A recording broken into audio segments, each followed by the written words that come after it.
Extra কোনো কাজকর্ম যে সে করবে, মানে সে হয়তো সে অনেক দিন যাবত ব্লগ শেয়ার করতে পারে না। তাছাড়া আগেও ভালো আছেন, যে যেখানে আছেন সুস্থ আছেন, আলহামদুলিল্লাহ। আপনাদের দোয়া ভালোবাসা আমরা অনেক ভালো আছি। তো প্রতিদিনের মতো চলে আসলাম আপনাদের জন্য আরেকটি নতুন ব্লগ নিয়ে। আর আজকে ব্লগটা স্টার্ট করলাম হচ্ছে সকাল সকালেই কিছু কথা দিয়ে ব্লগটা শুরু করলাম। এমনি সময় দেখা যায় যে আমি বেশিরভাগই আপনাদের কাজের মাধ্যমেই ব্লগটা শেয়ার করা হয়। ক্যামেরার সামনে আমার অনেক কম আসা হয় এইভাবে কথা বলার। তো আজকে আবার আসলাম, যতটুকু পারি আপনাদের সাথে চেষ্টা করি সাংসারিক বিষয়ে কাজকর্ম বা যদি কোনো প্রোগ্রামে থাকি সেইখানকার সেটা এভাবেই ব্লগ শেয়ার করার চেষ্টা করি। আবার দেখা যায় কাঁচা হলুদ আমার নিজের পারিবারিক বিষয় কিছু শেয়ার করি না। তো যাই হোক, আমরা তো বিয়ে খাওয়ার জন্য ঢাকা গেছিলাম, সেটা আপনারা জানেন। ঢাকা হচ্ছে বিয়ের চাইতেও বড় উপলক্ষ ছিল আমাদের, মানে ঢাকা যাওয়ার মানে প্রোগ্রাম ছিল আগের থেকেই যে আমরা ঢাকা যাব। তবে আমি যে যাব সেই প্রোগ্রাম ছিল না। আমি আমার হাজবেন্ডকে বলছিলাম যে আর আগেই ঢাকা যাওয়ার কথা। তো সে বলল যে মানে বিয়ের অনুষ্ঠানে যেহেতু যেতেই হবে, তো একসাথেই যাই, আগে মানে গিয়ে লাভ কি। আসলে আপনারা তো জানেন আমার হাজবেন্ডের ফোনটা হচ্ছে নষ্ট হয়ে গেছে, এই জন্য মানে খুব কমই ব্লগ শেয়ার করতো। তার মাঝে আবারও মানে অনেকদিন হয়ে গেছে ফোনটা নষ্ট হয়ে গেছে, এই জন্য আরও পারে না এটা। তো তার একটা ফোনের খুব বেশি দরকার ছিল, এই জন্য হচ্ছে মানে ফোন কেনার জন্য তাকে কিছু টাকা দিছিলাম যে একটা ফোন কিনা নেন। কারণ কাজকর্ম তো এমনিও করা হয় না, সেটা তো আপনারা জানেনই। মানে সে ওরকম করে কোনো কাজকর্ম করে না। শখ করে একটা দোকান দিছি, সেটাও আর কি করা হলো না। যেভাবে করার ইচ্ছা ছিল ওইখানে আগে হচ্ছে লেবাররা কাজ করতো, তো তারা হচ্ছে এখন চলে গেছে গা। কারণ দেশের যে পরিস্থিতি গেল, এরপর হচ্ছে কি বাবা কি কি উঠবা উঠবা হ্যাঁ না, ওই বেড়িবাঁধের কাজটা বন্ধ হয়ে গেছে, লোকজন হচ্ছে চলে গেছে, এই জন্য হচ্ছে দোকানের কাজকর্মটাও হইতেছে না। তো দোকানটা হচ্ছে এখন বন্ধই আছে। আমি ভাবছি যে দোকানটা, কারণ তার দ্বারা এখন আর দোকানের কাজকর্ম করা হবে না, আমি জানি। কারণ ওইখানে যেই মানে অন্যরকম একটা পরিস্থিতি আছিল কাজ করার, সেটা আর এখন নাই এজন্য। আর বাদ বাকি যেটা মানে এক্সট্রা কোনো কাজকর্ম যে সে করবে, মানে সে হয়তো ছোট থেকে এরকম যতটুকু শুনছি যে ওরকম ভারী কাজ বা রোদ্রে এরকম কোনো কাজ সে করতে পারে না, এই জন্য ওরকম কোনো কাজকর্ম করে না। তো যেহেতু সে ব্লগিং করে, আমার ক্ষেত্রে মনে হয় যে যেটা করতেছে সেটা করে যদি 10 টাকাও আয় আসে, সেটাই হচ্ছে আমাদের জন্য ভালো। তো এই জন্য মানে তাকে বললাম যে যদি ভালো করে ব্লগিং করেন তাহলে হচ্ছে একটা ফোন কিনে দিই আবারও, তো ওইটাই করেন যতটুকু পারেন। তো সে বললো ঠিক আছে। তো ওই অনুযায়ী হচ্ছে তাকে একটা ফোন কেনার জন্য টাকা দেওয়া হয়েছে। আর অবশেষে আমিও তো তার সাথে ঢাকা গেছি। পরে ঢাকা গিয়া হচ্ছে আমরা বাসায় গিয়া একটু রেস্ট নিয়েছি, খাওয়া দাওয়া করেই হচ্ছে সে মার্কেটে গেছে। মার্কেটে গিয়ে হচ্ছে ওই দিন একটা ফোন কিনে আনছে। আর ওই দিন থেকেই আপনাদের চেষ্টা করছে ভিডিও শেয়ার করার। তা ভালো লাগলো যে অনেকদিন পরে মানে কাজের প্রতি তার একটা আগ্রহ চলে আসছে। কি বাবা কি, আর তার চাইতো বড় কথা যে ওই তোমার মামা কি। যাই হোক, আমার ছেলে হচ্ছে এখন ও আল্লাহ রে আল্লাহ রে আল্লাহ রে, না তুমি এটা খাও, আগে এটা খাও।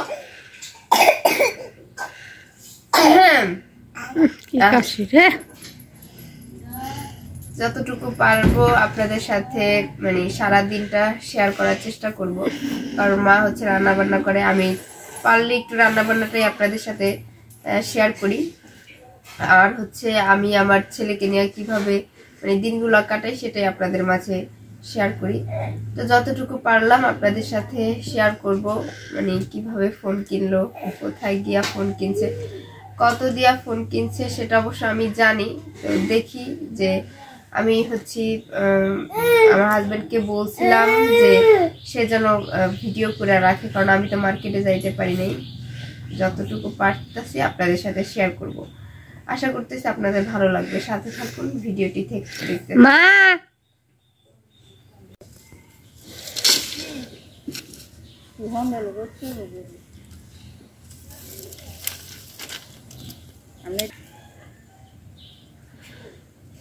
যাইব না করিস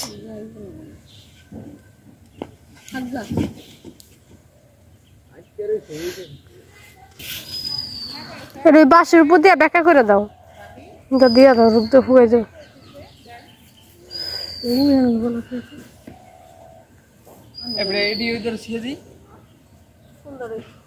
আমি কইছি ব্যাখ্যা করে দিলে রোদ পাইতো ভালো, হুয়ে যেত। তো এখানে হলো আমরা বাগান, মানে গাছ কাটা হয়েছিল, তো ঠালপালা গুলা রোদ দিয়ে শুকায় নিতে হবে, যেহেতু ঘর তোলা হবে। এর জন্য হলো এখন যেহেতু খালি মাঠ, এর জন্য হলো কাজকর্ম সাইরা মানে যে শুকানো দরকার এগুলো শুকায় নিয়ে যাওয়া দরকার, কারণ আমাদের বাড়ির ভিতরে তো ওরকম ভাবে রোদ পায় না।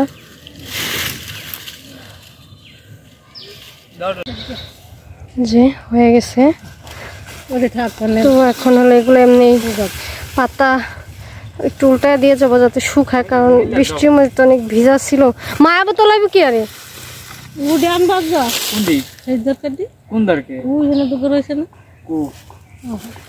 দেখি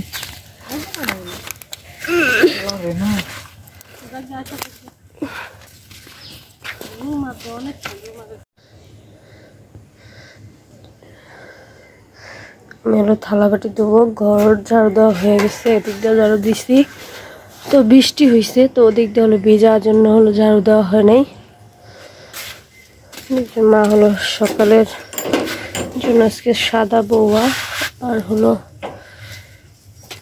আলু ভর্তা বানাবো, তার জন্য হলো মা একটু আমার বসাই দিতেছে, আমি রান্না করবো। পেঁয়াজ মরিচ দিয়ে দিচ্ছে।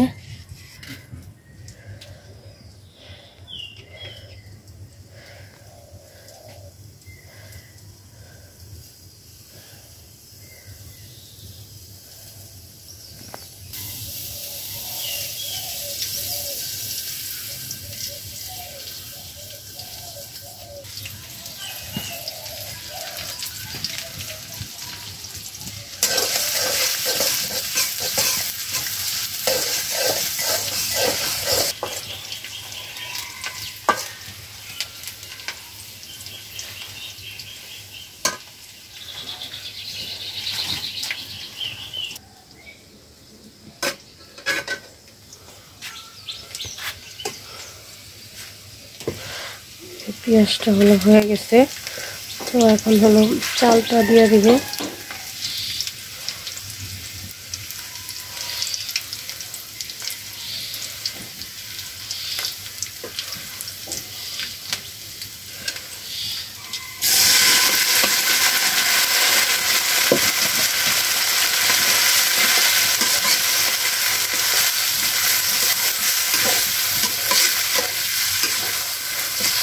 কষানোর পরে হলো পানি দিয়ে দিবে।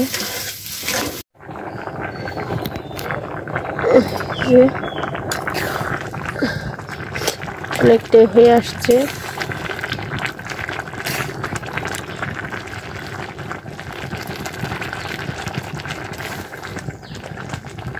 তো চুলা হলো রাইখা দেবো, চুলা রাইখা দিলে হলো ফুইটা যাবে। আর পানি লাগবে না মা, এই জালে আস্তে আস্তে হয়ে যাবে, গন্ধে পানি অনেক আছে।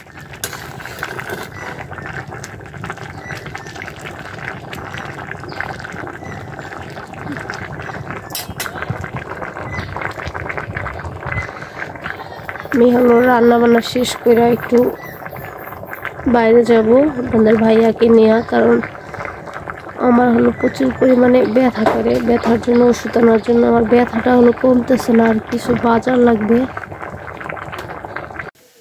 কথা বলে যদি বিশ্বাস না করে ভাজি বসাই দিছে মানে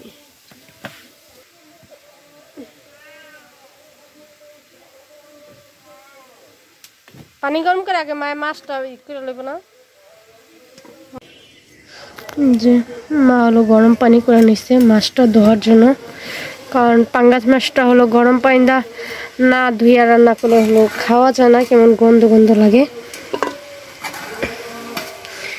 আর বেশিরভাগ আমাদের মাছ রান্নে গরম পানি না ধুয়েই রান্না করা হয় তো আমি হলো কাইটা কুইটা দিচ্ছি আগায় পাশাইয়া তো বইসা আছি আর কোনো কিছু লাগলে দিব মা হলো রান্না করতেছে এই যে বাইগন আনতে এই বাড়ি হেই এই তো কইছি পাশে কেমন আত্মীয় না ঘর যে মাছটা ধুয়ে নিতেছে গেছে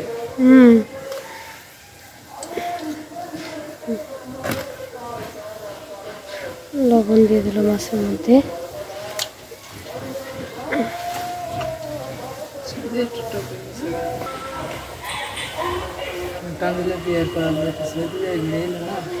ফেমাস হয়ে গেছে আল্লাহ রে মা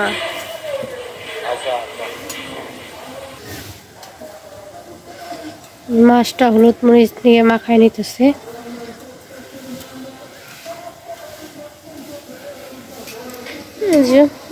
গোশটা হলো ক্যামেরার মধ্যে অনেক লাল দেখা যেতেছে দেখেন দাও ক্যামেরা কি লাল লাগতেছে তো ওই যে ভাজিও হয়ে গেছে তো এখন হলো আমি গোশ কাটা দিব সরি গোশ কাটা হয়ে গেছে ধুইয়া মশলা মাখায় দিব তারপর হলে সব শেষে হলো মুরগিটা ভাজবো